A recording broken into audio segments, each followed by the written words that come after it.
I want good acting, smart dialogue, a good plot, and monsters!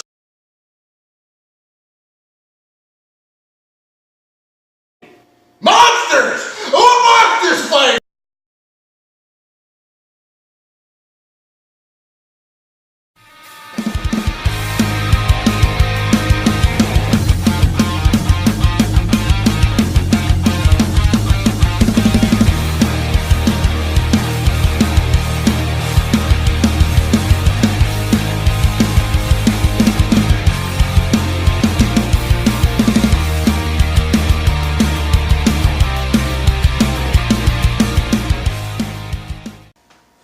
Welcome everyone to another episode of the world's greatest news and reviews. I'm Captain Mal. Well, they call me Weapon 2. Weapon 2. And today we are bringing you our official review for Godzilla King of the Monsters. So, as always, we'll keep the first part of this review spoiler free, and we'll give you plenty of heads up when we dive deep into spoilers. So, Godzilla King of the Monsters is the sequel to 2014's Godzilla, and is also part of an extended universe with Kong Skull Island. Came out a couple years ago. Weapon 2 and I did a trailer reaction to this not that long ago. We were both pretty hyped and excited. Weapon 2, what did you think of this movie? Well, this is what I thought about this movie. I thought that there was more monsters. Monsters! Which I like, more monsters. Monsters! Not only did they have the generic monsters, monsters! They tried to introduce with Godzilla in the 2014 version, but now we have some name brand monsters. Monsters! So that was nice. There had a lot more monster action. Monsters! Which is what I like to see. Name brand. It's like they stopped shopping at Great Value. The CGI was really good. Mm-hmm. The plot was a little weird and hard to follow, and the acting was good, but the storyline was a little off-putting for me. I wish there would have been, even though there was some good monster fights, monsters! There would have been even more monster fights, in my opinion. That's kind of... Was it better than, did you like it more than 2014 Godzilla? Yes, definitely. Okay. Definitely. To me, was this better than 2014 Godzilla? Sure. It was good. This was a weird movie to me because it's like every complaint I had about 2014's Godzilla was that it was too slow, the human characters were boring and uninteresting, they didn't show the monsters enough, they barely had any monster fights in it, and they didn't have the name brand monsters a lot. It's like they heard me and addressed everything, but it didn't make it that much better. You know, and I feel like an asshole because I'm still just like, well, it did everything I technically said I wanted it to do.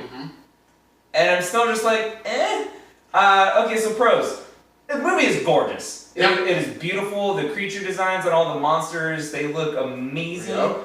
There are so many just single shots in this movie that are like, I'm like, oh, that's some fucking wallpaper. Like Rodan coming out of the volcano, Ghidorah on the volcano with the cross in like the foreground, Mothra's wingspan and the waterfall, just anything Godzilla, like Godzilla swimming in the water in front of like that sub and he's like lighting up his... There's so many just visually just holy shit moments. Yeah. But that's all there really is. Like, so the cast is like, per name wise, way more great actors in this movie than 2014's Godzilla. Right. But the plot was just so weird and so dumb. Like, none of them really have a lot to do. Right. Like, Charles Dance, Tywin Lannister is in this, and he's great in every scene that he's in because he's Charles Dance. Right. But, like, he's in every scene, he's just, like, in a totally different movie. Like, he's in a way more serious movie, and he's just commanding his lines, and I'm like, it just totally didn't fit with what the fuck else was going on. And, like, Millie Bobby Brown, I think that's her name, 11 from Stranger Things, she's great. Doesn't have a whole lot to do in this movie. Right. Mostly it's her parents have a lot to do, but there's weird shit with that we'll get into with the spoilers. But whatever, like, I love Pacific Rim, the first one, the second one was garbage, right? And that movie's plot is dumb as shit, but it got the monster fights right. And this finally gives you name brand monsters, but then the monster fights weren't all that great either. Like, to me, like, they're, at least from like a choreography standpoint, like... Well, I mean, it had some good moments, it just, there wasn't, it could have used more. Yeah. It could have used more. I mean, there was some good good fight moments between the monsters. Monster! Ripping Monster Zero's heads off and all that. I mean, it was cool and good. It's just, it could have given a lot more. The fights could have gone on for longer. Yeah, like there were more of them. But here's the thing. So 2014's Godzilla didn't have a whole lot of monster fights at all to the very end. But the fight they gave you was actually really dope. Like, you don't give a crap about those two monsters specifically, but there was really cool moments in it. And in this movie, like, it's neat enough, but not as good as I wanted it to be. Now, the trailers had me really hyped up. Maybe I just overhyped myself up. There were lots of callbacks to old school Godzilla movies, lots of references, most of which I probably didn't get because I'm not like a huge Godzilla fan, but I did watch a bunch of the movies back in the day.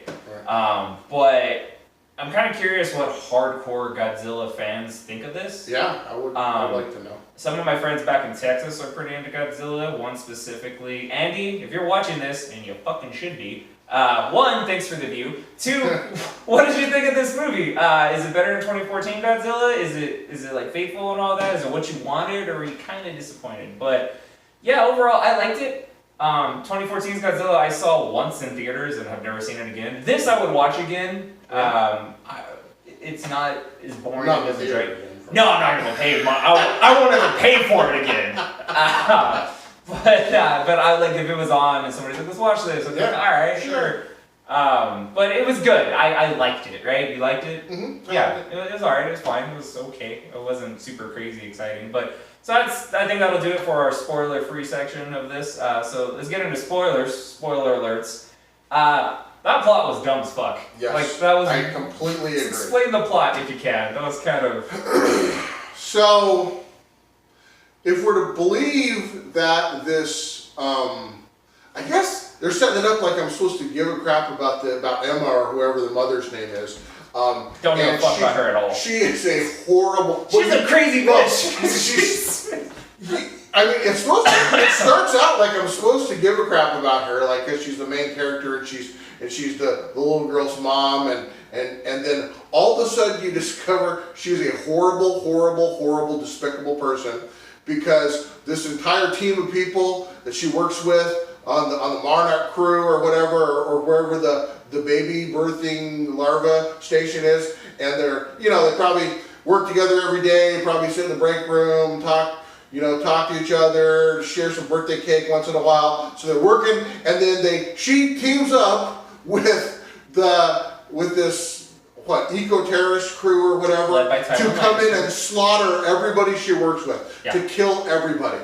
Now, so that she can engage in, I guess, this universe's version of the Thanos snap to let the Titans come back and just wreak enough havoc on the Earth to get rid of enough of us to solve their problems for the Earth? Yeah, so this is where this... Okay, so she works for the Monarch, who tracks down all the Titans and stuff like that. They found 17 of them. Most of them are sleeping. And she created a MacGuffin device that basically allows us to communicate with them and control them. It can create an alpha frequency that all of them can understand.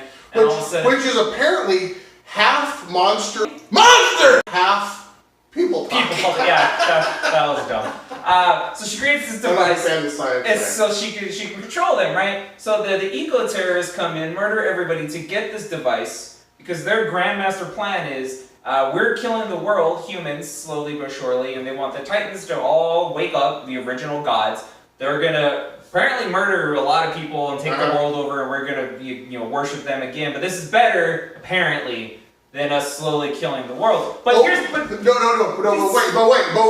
They're cool with a whole bunch of people dying as long as it's nobody they know or love or give a shit about. So, but they don't care about, it can be all kinds of other people, which is very self-serving. And so, there's this big dramatic scene, it's like the opening sequence when Mothra is being born, where they bust in and, like I said, murder everybody, and I'm just like, couldn't she have just gone there at 2 a.m. and stole the fucking box that she has total access to, Right. and just walked off with it, Exactly. and then just not killed all her coworkers? Exactly. Made No. She's a horrible person. And the scene in which they do that, so she's been kidnapped, relatively, by these people, and so the dad, who's the coach for Friday Night Lights, I forget his name, they get him to track her down, right? And so there's a scene where they find him, and he's there, and their team's there, and the Eagle Terrorists are And there. you think he's gonna rescue him? And the mom has the chance to go, and she just doesn't.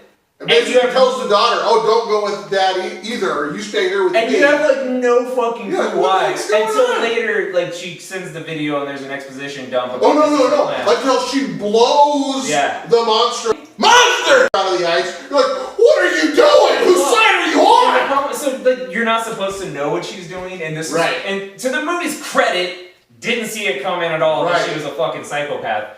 But at that point,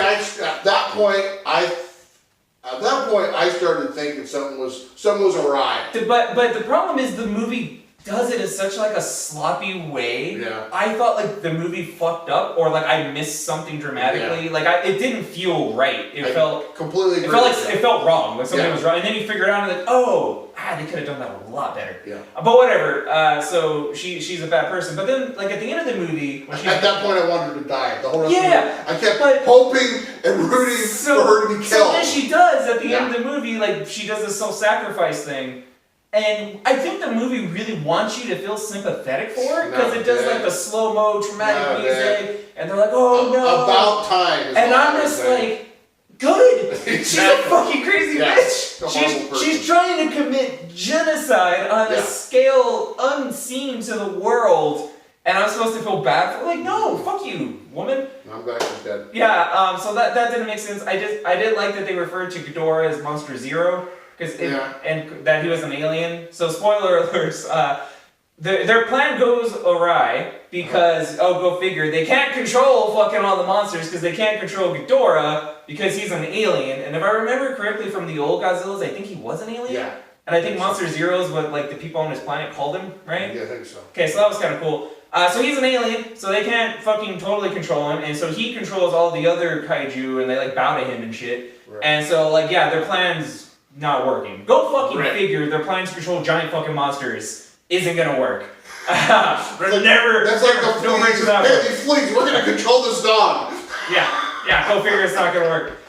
So they have to make Godzilla who's the alpha to stop him, and so it leads to Godzilla got his ass kicked a lot in this movie, which is he got his balls kicked in by Ghidorah.